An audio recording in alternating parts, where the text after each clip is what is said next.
Hello friend, welcome to friend set preparation YouTube channel. इस channel पर मैं कृष्णा आपके लिए लेके आता हूं एजुकेशनल वीडियो। इस वीडियो में मैं आपको पढ़ाने वाला हूं क्लास 4 की ईवीएस की बुक लुकिंग अराउंड से चैप्टर 16 अ बिजी मंथ, और इस चैप्टर का ये है थर्ड पार्ट। इससे पहले मैंने आपको इस चैप्टर का फर्स्ट पार्ट और सेकेंड पार्ट ये कंप्लीट करवाया था। उम्मीद है आपने ये दोनों वीडियो जरूर देखा होगा। फर्स्ट पार्ट में मैंने आपको ये स्टोरी है इसे पूरा अच्छे से एक्सप्लेन किया था, और सेकंड पार्ट में मैंने आपको क्वेश्चन नंबर 1 से लेकर के क्वेश्चन नंबर 20 तक कंप्लीट करवाया था। अगर आपने इन दोनों में से कोई भी वीडियो मिस कर दिया है तो दोनों वीडियो का लिंक मैंने नीचे डिस्क्रिप्शन में दे रखा है, जिस पे क्लिक करके आप वो वीडियो देख सकते हैं। अभी हम करने जा रहे हैं थर्ड पार्ट। थर्ड पार्ट में कुछ बेसिक कॉन्सेप्ट हैं इस चैप्टर से रिलेटेड, और उसके बाद लास्ट में आपके लिए कुछ क्वेश्चन आंसर है। तो चलो फिर स्टार्ट कर लेते हैं। Birds use the nest only to lay their eggs. After the eggs have hatched and chicks have grown, they leave the nest. अच्छा, अब आपको ये इंफॉर्मेशन दी जा रही है इसके अंदर कि जितने भी बर्ड्स होते हैं उसके बारे में आपको बताया जा रहा है कि सबसे पहले जो नेस्ट वगैरह ये लोग क्रिएट करते हैं उसमें वो लोग अंडे देते हैं, और अंडे देने के बाद जब उसमें से चिक यानी जो उसके बेबी बर्ड्स बाहर आते हैं और वो ग्रो करते हैं तो वो उस नेस्ट को यानी उस घोंसले को छोड़ देते हैं।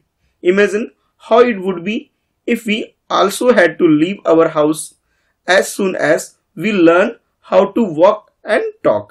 कि जिस तरह से बर्ड्स वगैरह क्या करते हैं कि अपने घरों को यानी जो इनके घर है नेस्ट है इसको ये लीव कर देते हैं, इसे छोड़ देते हैं।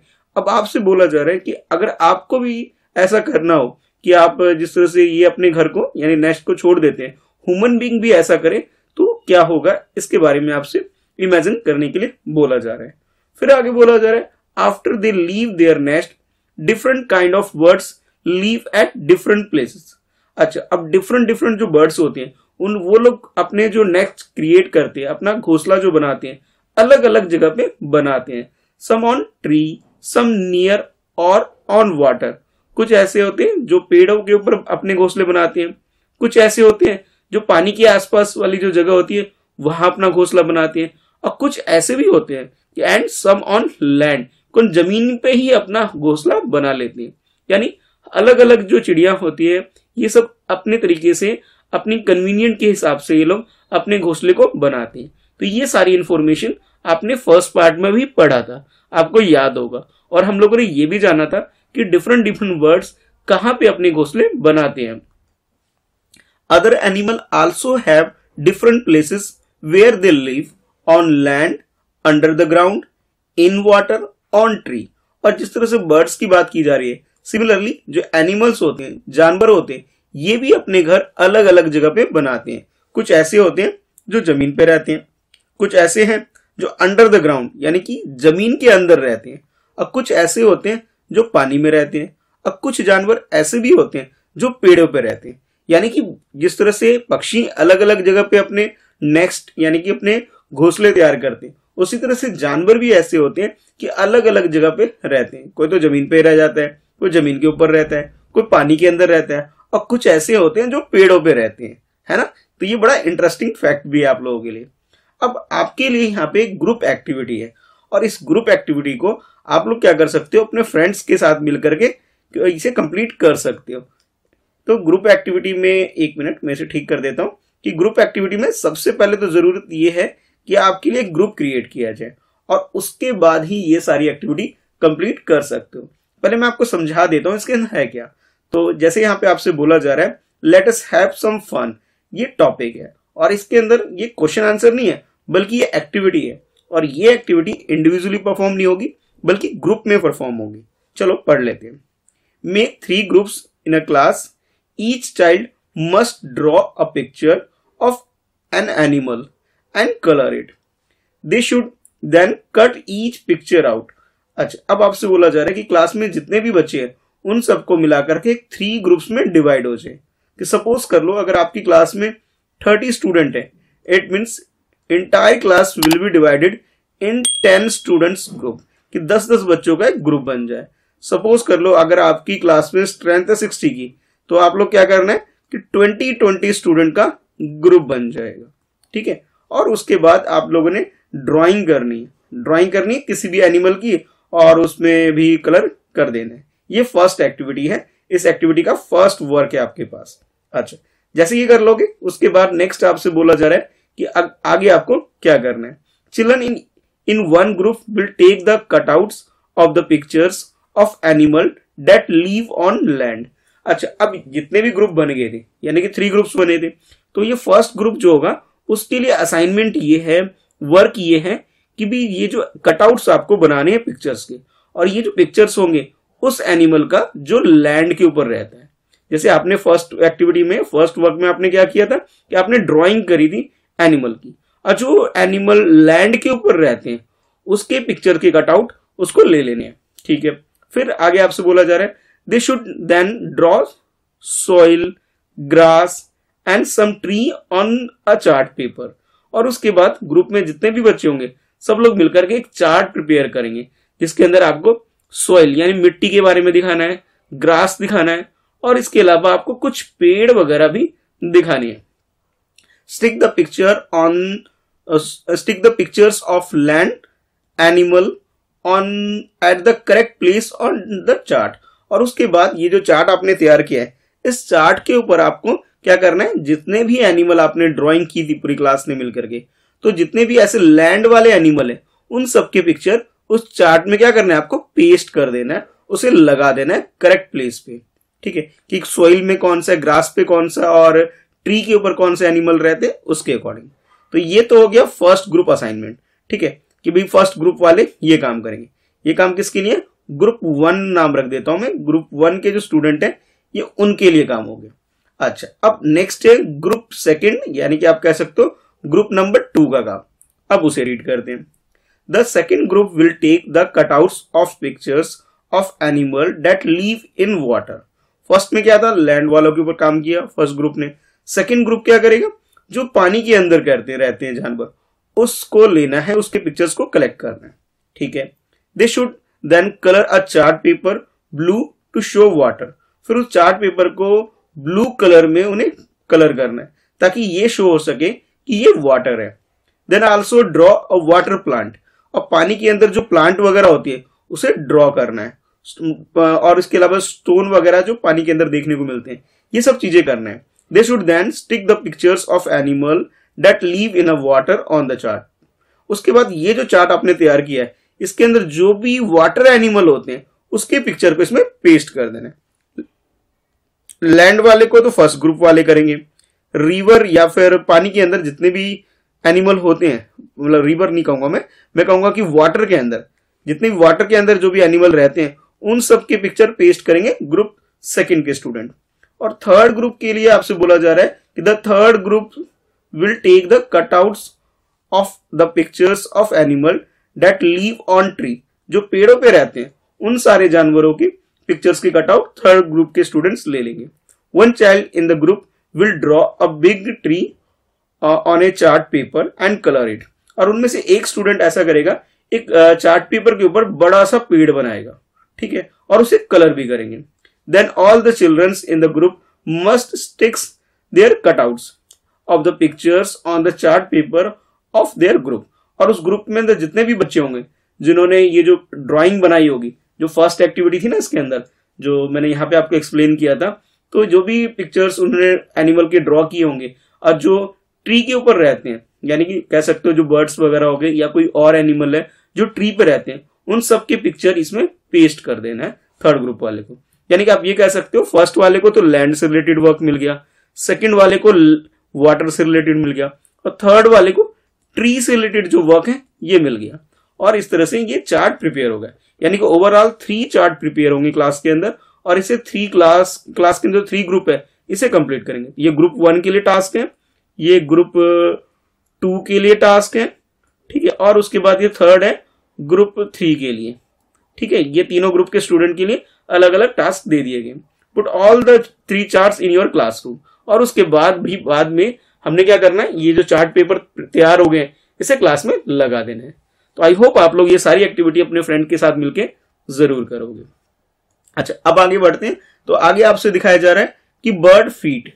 अब जितने भी बर्ड्स होते हैं, चिड़िया होती हैं, उनके पैर कैसे देखने को होते हैं, कैसे दिखते हैं, उसके बारे में आपको यहाँ पिक्चर्स दिखाए जा रहे हैं। और आपसे बोला जा रहा है different kind of different kind for different needs, कि अलग अलग जो इनके फीट होते हैं, पैर होते हैं, उसका ये अलग अलग यूज लेते हैं, उनकी जरूरत होती है। फॉर एग्जाम्पल ये जो फर्स्ट पिक्चर आप देख रहे हो, ठीक है, इस फर्स्ट पिक्चर में तो इस तरह की जो आपको फीट दिखाई देंगे, तो ये खासतौर पे जो वाटर के अंदर जो रहते हैं बर्ड्स या स्विमिंग वगैरह करते हैं, उस एनिमल के लिए ये काफी यूजफुल होता है।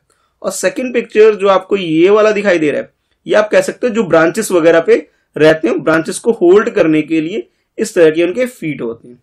अच्छा, अब नेक्स्ट दिखाई दे रहा है आपको टू कैच द प्रे, और जितने भी हंटर्स बर्ड्स आप कह सकते हो, तो उनकी जो फीट होते हैं कुछ इस टाइप के होते हैं, ताकि वो छोटे मोटे जो एनिमल होते हैं, छोटे मोटे जो जानवर होते हैं, उन्हें पकड़ सके।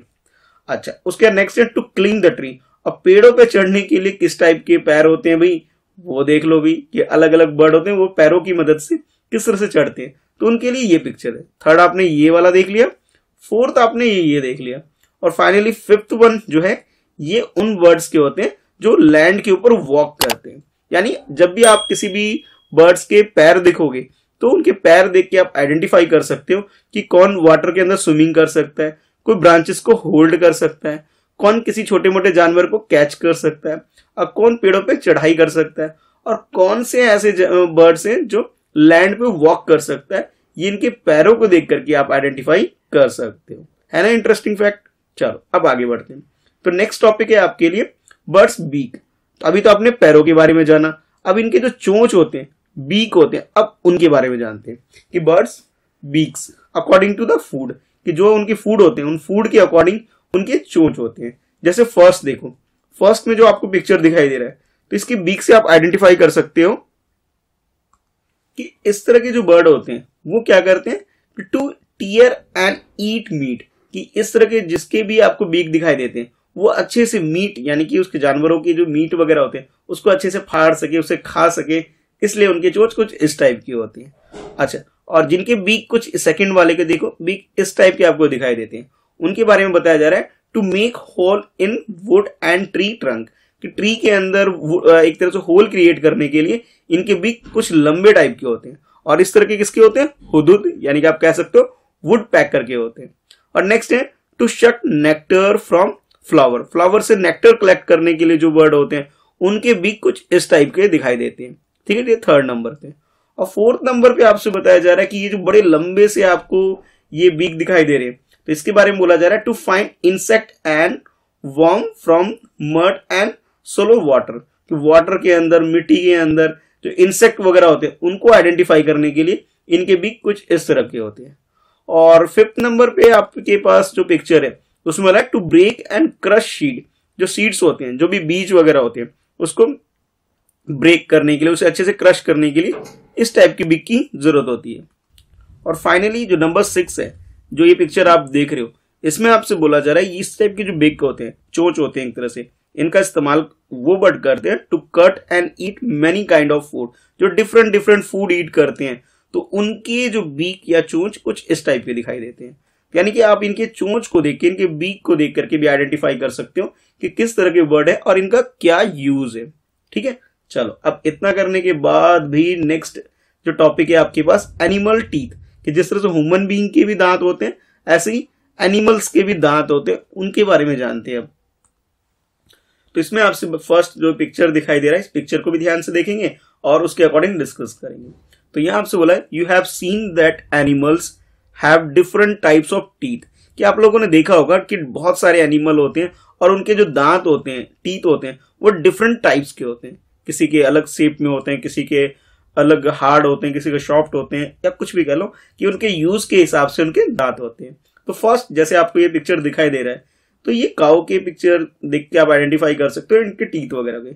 और इसके बारे में आपसे बोला जा रहा है कि cows have the short front teeth for snipping grass, the teeth on the side are large and flat for chewing the grass, कि इनके जो दांत होते हैं, अगर फ्रंट के देखो तो फ्रंट के दांत आपको के बारे में बोला जा रहा है कि स्नीपिंग ग्रास वगैरह, घास वगैरह स्नीपिंग पर्पस के लिए ये यूज करते हैं। और साइड के अगर बात करें, साइड के लार्ज जो होते हैं, जो दांत वगैरह होते हैं, वो फ्लैट होते हैं। वो इसलिए होते हैं ताकि वो जब इसको चबाने वाने का जो काम है वो कर सके घास वगैरह को। अच्छा, ये तो फर्स्ट एनिमल के बारे में हमने डिस्कस किया। सेकेंड एनिमल के बारे में आपसे बोला जा रहा है कैट के बारे में कि cats have the sharp teeth for tearing and cutting meat. कि जो कैट होता है इसके जो दांत होते हैं, टीथ होते हैं, वो बहुत ही शार्प होते हैं, नुकीले होते हैं, ताकि जो भी चीज इनको खाने पीने की जरूरत होती है उसे अच्छे से टीयर कर सके, उसको फाड़ सके, उसे काट सके। और मीट वगैरह ये लोग खाते हैं तो इनके दांत कुछ इस टाइप के होते हैं, यानी कि आप कह सकते हो नुकीले टाइप के, बिल्कुल शार्प होते हैं। अच्छा, इसके अलावा जो आप इन दोनों जानवर के अलावा अब थर्ड हम बात करते हैं। अब नेक्स्ट जो है आपके एनिमल आपकी इस कैटेगरी के अंदर है स्नैक। अब स्नैक के बारे में आपसे बोला जा रहा है कि snake have sharp curved teeth. आज इनके दांत जो होते हैं बिल्कुल शार्प होते हैं और कर्व्ड होते हैं, यानी आप कह सकते हो बहुत ही ज्यादा नुकीले होते हैं और कर्व शेप में होते हैं। But they do not chewing their prey, लेकिन वो किसी को च्यूइंग वगैरह करने का काम नहीं करते। Snake always swallow their food slowly whole, यानी कि ये क्या करते हैं, किसी भी फूड वगैरह को जो खाते हैं सांप वगैरह, तो उनको वो चबाते नहीं है बल्कि उसको निगल जाते हैं, पूरा का पूरा एक साथ अंदर डाल लेते हैं अपने मुंह के अंदर। तो इसके बारे में स्नेक के बारे में आपको बताया जा रहा है। उसका नेक्स्ट है स्क्वेरल, यानी गिलहरी के बारे में आपको फोर्थ नंबर पे बताया जा रहा है कि squirrels front teeth keep growing through out their life, यानी इसके जो फ्रंट टीथ होते हैं यानी आगे के जो दांत होते हैं वो थ्रू आउट लाइफ पूरे लाइफ में ग्रो करते रहते हैं। जैसे ह्यूमन बीइंग के हैं कि एक टाइम के बाद वो ग्रो करना बंद कर देते हैं, बट गिलहरी जो है इसके बारे में बताया जा रहा है कि पूरी लाइफ इसके जो दांत होते हैं वो बढ़ते रहते हैं। They have to keep gnawing on things to keep their teeth from becoming too large, और इसलिए इनको क्या करना होता है कि इनके जो दांत वगैरह होते हैं उनका यूज करते रहना पड़ता है। अगर ये यूज करना बंद कर दे तो क्या होता है कि इनके दांत वगैरह और लार्ज ना हो जाए, इसलिए कंट्रोल करने के लिए ये कुछ ना कुछ काटते चिबाते रहते हैं। तो आप लोगों ने इस टॉपिक के अंदर जाना डिफरेंट एनिमल के बारे में कि किस तरह से उनके दांत होते हैं, कैसे वो इसका यूज करते हैं। अब भाई क्वेश्चन है आप लोगों के लिए, क्वेश्चन नंबर 21, क्योंकि प्रीवियस पार्ट में यानी कि सेकंड पार्ट में मैंने आपको क्वेश्चन नंबर 20 कंप्लीट करवाया था पार्ट 2 के अंदर। तो अब पार्ट 2 को अगर कंटिन्यू करें हम तो 20 के बाद नेक्स्ट आपका ये क्वेश्चन नंबर 21 हो जाएगा। और आपके लिए जो टॉपिक है जो टीथ से रिलेटेड, इसी के रिगार्डिंग में आपका क्वेश्चन है कि find out about your own teeth and right, कि आपको अपने दांत के बारे में आइडेंटिफाई करना है और उसके अकॉर्डिंग लिखना है। तो first of all you have to write your age, कि अगर आप लोग 4th क्लास में हो, ठीक है, तो 4th क्लास में बच्चे 8 ईयर या 9 ईयर के होते हैं, तो उसके अकॉर्डिंग अपना आंसर लिख सकते हो 9 ईयर ओल्ड और 8 ईयर ओल्ड। तो जो बच्चे 8 साल के हैं तो वो तो 8 साल लिख लेंगे, जो 9 साल के हैं वो 9 साल लिख लेंगे। तो मैं मान के चल रहा था ऑन एन एवरेज मतलब ज्यादातर स्टूडेंट 9 ईयर के होंगे, तो मैंने यहां लिख दिया 9 ईयर्स, ठीक है। आप अपने अकॉर्डिंग से चेंज भी कर सकते हैं। अब नेक्स्ट क्वेश्चन जो आपके सामने है इसमें आपसे पूछा जा रहा है how many teeth do you have, कि आपके कितने दांत हैं उसके बारे में बताओ। तो मैं मान के चल रहा हूँ 16 से लेकर के 20 के अराउंड टीथ आपके दांत होंगे, ज्यादा भी हो सकते हैं, किसी के 22, 24, जितने भी हो आप काउंट कर लो, काउंट करके लिख लो। जितने भी है, सपोज कर लो 20 है मान लेते हैं, एक एग्जांपल बता रहा हूं मैं, तो आप उसके अकॉर्डिंग अपना आंसर लिख लोगे।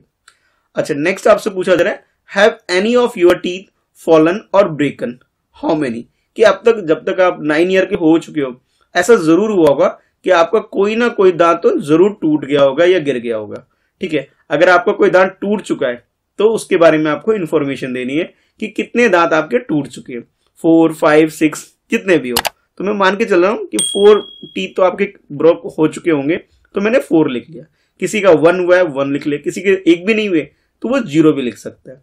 ये आपके ऊपर डिपेंड करता है कि भी आपके जितने भी दांत गिर गए उसके अकॉर्डिंग आप आंसर लिख सकते हो। अच्छा, अब नेक्स्ट क्वेश्चन ये है how many new teeth do you have.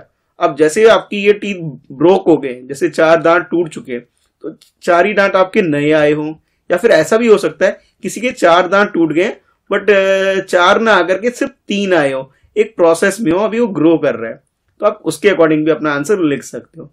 कोई बच्चा ऐसा भी होगा जो कहेगा सर मेरे 10 दांत टूट गए और 10 में से अभी तो मेरे सिर्फ और सिर्फ 6 दांत आए, तो आप इसके अकॉर्डिंग अपना आंसर चेंज भी कर सकते हो। अच्छा, नेक्स्ट क्वेश्चन है आपके लिए how many of your milk teeth have fallen, कि दूध के दांत जिसे हम मिल्क टीथ बोलते हैं, कि आपके कितने बच्चे मतलब आपके कितने ऐसे दांत हैं जो आप टूट चुके हैं आपके दूध के दांत। तो जितने टूटे हैं उसके अकॉर्डिंग आपको आंसर लिखना है। और फिर आपसे पूछा जा रहा है but no new teeth have come in your place. अच्छा, उस प्लेस पे जैसे आपके पुराने दांत टूट चुके हैं और उस प्लेस में कितने ऐसे दांत हैं जो अभी तक नहीं आए। तो जैसे मैंने आपको इस क्वेश्चन यहाँ पे बताया था कि 4 दांत आपके टूट चुके हैं, 3 दांत तो आपके आ गए, बट एक अभी भी नहीं आया। तो उस जो नहीं आया उसकी काउंटिंग आपको यहाँ लिखनी है।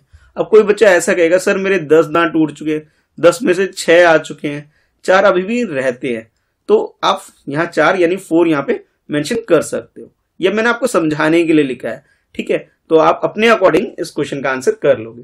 तो क्वेश्चन नंबर 21 के अंदर ये छोटे छोटे क्वेश्चन थे, मैं कंबाइंड इसे क्वेश्चन नंबर 21 का ही इसे पार्ट मान लेता हूं कि ये इसका फर्स्ट पार्ट हो जाएगा, ठीक है, ये इसका सेकंड पार्ट हो जाएगा, ये इसका थर्ड पार्ट हो जाएगा, और ये इसका फोर्थ पार्ट, और ये इसका फिफ्थ पार्ट। तो आपको ये सारे क्वेश्चन नोट करने और अपने अकॉर्डिंग इसका आंसर करना है, ठीक है। अच्छा, अब इसके बाद नेक्स्ट टॉपिक जो आपके लिए find out more about teeth, ये टॉपिक है आपके लिए, और ये है आपके लिए क्वेश्चन नंबर 22। पहले क्वेश्चन को रीड करते हैं और फिर उसके अकॉर्डिंग आंसर करते हैं। Look at your friends teeth, are there different kind of teeth.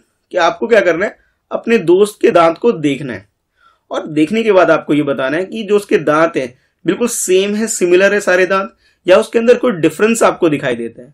तो जो भी चीज आपको दिखाई देती है आप उसके अकॉर्डिंग आंसर लिखोगे।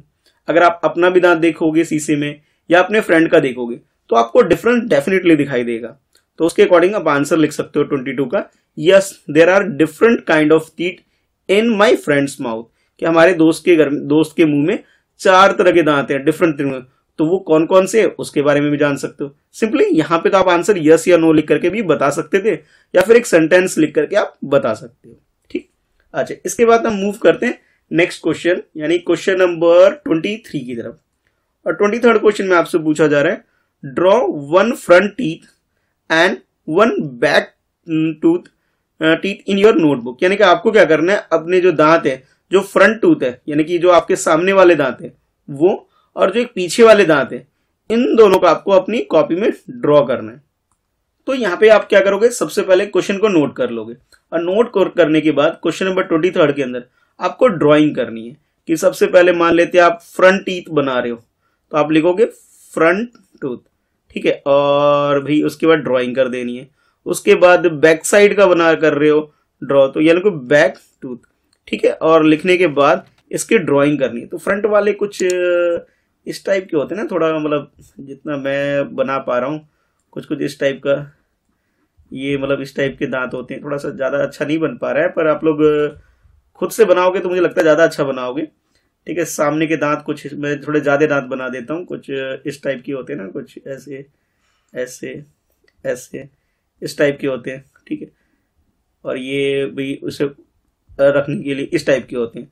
और बैक साइड वाले जो होते हैं वो कुछ अलग टाइप के होते हैं, थोड़ा सा ये फ्रंट वाले तो थोड़े शार्प होते हैं, और बैक साइड के कुछ इस टाइप से इस टाइप से इस टाइप से हमारे दांत होते हैं ना, कुछ इस टाइप से इस टाइप से इस टाइप से हमारे दांत होते हैं ना। तो ये ड्राइंग करनी है, आप लोग अच्छे से ड्रॉ कर लेना। मेरी ड्राइंग तो उतनी अच्छी नहीं लग रही है यहाँ पे, तो आप अपने अकॉर्डिंग थोड़ा ड्राइंग व्राइंग कर लेना, ठीक है। तो यहाँ पे आपने क्या करना है, इस क्वेश्चन में अच्छे से हेडिंग डाल करके आपको ड्राइंग करना है, ठीक है। तो ये काम आप खुद से कर लेना। अच्छा, उसके बाद नेक्स्ट देख लेते हैं हम क्वेश्चन 23rd के बाद क्वेश्चन नंबर 24th को। 24th क्वेश्चन में आपसे पूछा जा रहा है can you see any difference between these teeth. कि आपने जो फ्रंट वाला और जो बैक साइड वाला जो टीथ दांत आपने ड्रॉ किए, ठीक है, इसके अंदर जो भी आपको डिफरेंस दिखाई दे रहा है, इस डिफरेंस को आपको 24th क्वेश्चन के आंसर में लिखना है। तो जैसे मैंने आपको पहले ही बताया था कि जो फ्रंट वाले होते हैं ये थोड़े शार्प होते हैं, ताकि हम किसी चीज को काट सकें, तोड़ सकें, और जो बैक साइड वाला ये चुविंग पर्पस के लिए होता है, तो ये थोड़ा अलग साइज का होता है।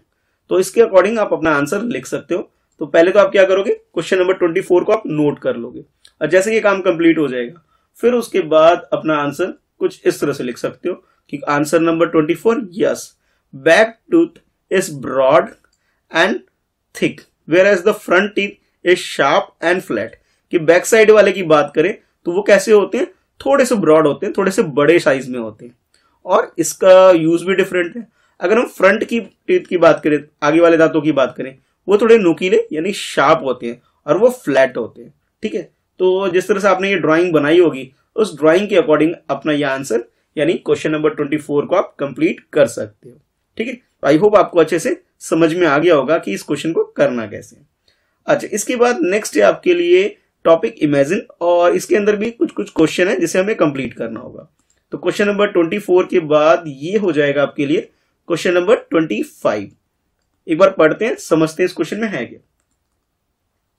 If you did not have front teeth both top and bottom, कि सपोज कर लो अगर आपके जो फ्रंट टीथ है, आगे के दांत नहीं है, ठीक है, हाउ वुड यू ईट अ गावा, तो आप गावा यानी अमरूद कैसे खाओगे, ये आपसे पूछा जा रहा है। यहाँ तो ये भी बोला जा रहा है कि एक्ट एंड शो, तो ये तो क्लासरूम एक्टिविटी है, क्लास में आप बता सकते हो, दिखा सकते हो कि किस तरह से करके ऐसे जो खाते हैं ना, तो वो आप दिखा सकते हो। यहाँ सिंपली आपको आंसर लिखना है। तो क्वेश्चन नंबर 25 लिखने के बाद इसका आंसर आपको जिस तरह से लिख सकते हो, if I did not have the front teeth both top and bottom, कि अगर आप मेरे पास सामने वाले दांत जो है ना टॉप के हो पाए ना बॉटम के होंगे, आई वुड ईट अ गावा लाइक एन ओल्ड मैन, जैसे ओल्ड मैन होते हैं जिनके दांत वगैरह नहीं होते, तो कैसे खाते हैं लोग, करके खाते हैं, तो हमें भी क्या करना होगा, इस तरह से खाना होगा। तो एक्ट करके तो आप क्लास में दिखाइएगा, अभी आपको सिंपली आंसर लिखना है कि यू वुड ईट गावा लाइक अ ओल्ड मैन, जैसे बूढ़े लोग खाते हैं इस तरीके से हमें खाना पड़ेगा। और ऐसा भी हो सकता है कि आप खा भी ना पाओ, ये भी पॉसिबिलिटी है। ठीक है, तो क्वेश्चन नंबर 5 का आंसर इस तरह से लिख सकते हो। नेक्स्ट है उसके बाद क्वेश्चन नंबर 26, और 26 क्वेश्चन में आपसे पूछा जा रहा है, you have your front teeth but no teeth at the back, कि सपोज कर लो आपके सामने वाले दांत तो हैं बट बैक साइड वाले नहीं है, यानी पीछे के दांत नहीं है, सामने के दांत हैं। फिर आपसे कहा जा रहा है कि समवन गिव्स यू अ रोटी, और फिर आपको कोई रोटी देता है, show how would you eat it, कि किस तरह से आप खाओगे, इसे शो करो। तो शो तो भाई यहाँ पे नहीं कर पाओगे, आपको एक्सप्लेन करके लिखना है कि किस तरह से आप खाओगे, ये बताओ। तो आप कह सकते हो कि सर ये थोड़ा सा डिफिकल्ट टास्क हो गया हमारे लिए। क्वेश्चन नंबर 23 में ये तो बड़ा मुश्किल होगा कि इस तरह से आप रोटी वगैरह प्रॉपरली खा ही नहीं पाओगे। तो आंसर नंबर 26 को आप इस तरह से कर सकते हो कि I would not be able to eat roti properly, जब दांत ही नहीं होंगे पीछे के तो चबाएंगे कैसे, भी चबा नहीं सकते, काफी प्रॉब्लम होगी। तो उसी बात को आप लिख सकते हैं, I would not be able to eat roti properly, कि मैं ठीक से रोटी खा ही नहीं पाऊंगा। ठीक है, अच्छा, अब इसके बाद नेक्स्ट है क्वेश्चन नंबर 27, और 27 क्वेश्चन में आपसे बोला जा रहा है, you do not have any teeth in your mouth, कि सपोज कर लो कि अगर आपके मुंह में दांत ही नहीं है, ना बैक साइड के ना फ्रंट, कोई भी दांत नहीं है, ये आपसे बोला जा रहा है। What kind of things would you be able to eat, फिर आप बताओ कि आप किस तरह की चीजें खा पाओगे, ये आपको बताना है।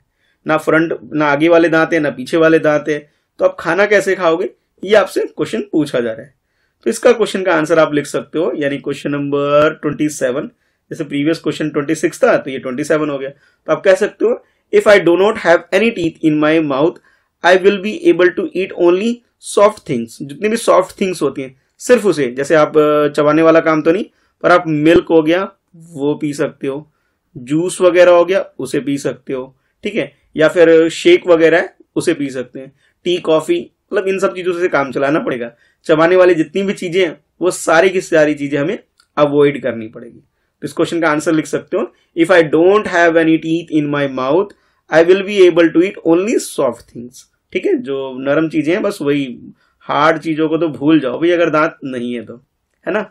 अच्छा, अब उसके बाद नेक्स्ट आपसे बोला जा रहा है कि क्वेश्चन नंबर 28 में draw a picture in your notebook, कि अपनी कॉपी में, नोटबुक में एक पिक्चर आपको ड्रॉ करनी है। कैसी पिक्चर, इसके बारे में जानते हैं। How would you look if you had no teeth, कि अगर आपके पास दांत ही नहीं हो तो आप कैसे दिखोगे, ये पिक्चर आपको ड्रॉ करनी है। यानी आपको अपना फेस बनाना है और बिना दांत वाले। तो पहले तो क्वेश्चन नोट कर लोगे, ठीक है। और क्वेश्चन नंबर 28 का आंसर आप इस टाइप से बना सकते हो, जैसे ये पिक्चर देख रहे हो जिसमें एक बच्ची है जिसके दांत ही नहीं है, ठीक है, तो आप कह सकते हो नो टीथ वाला, कोई एक भी दांत नहीं है इसके। तो इस टाइप की पिक्चर टूथ वाले आप ये बना सकते हो, ड्राइंग कर सकते हो। तो वीडियो को रोक करके अच्छे से इसकी ड्राइंग बना लेना भाई, ठीक है। और फाइनली हम लोग मूव करते हैं फाइनल क्वेश्चन इस चैप्टर का, यानी कि चैप्टर 16 अ बिजी मंथ का लास्ट क्वेश्चन, क्वेश्चन नंबर 29। इस क्वेश्चन में आपसे बोला जा रहा है कि find out from old people who do not have teeth, कि आपको जो बूढ़े लोग हैं जिनके पास दांत ही नहीं है उनसे पता करके आपको बताना है what are the kind of things that they can not eat, कि कौन कौन सी चीज ऐसी हैं जो अब वो खा ही नहीं सकते हैं। यानी कि कुछ ऐसी चीजें होंगी जो दांत से हम अच्छे से चबा के खा सकते थे, लेकिन अब दांत ही नहीं है, तो दांत ना होने की कंडीशन में किस तरह से उन सब चीजों को उसे अवॉइड करना पड़ रहा है, कौन कौन सी ऐसी चीजें उसका नाम मेंशन करना है। तो अगर आपके दादा दादी हैं जिनके दांत नहीं है तो वो चीज नहीं खाते हो, उनसे पूछ के भी लिख सकते हो।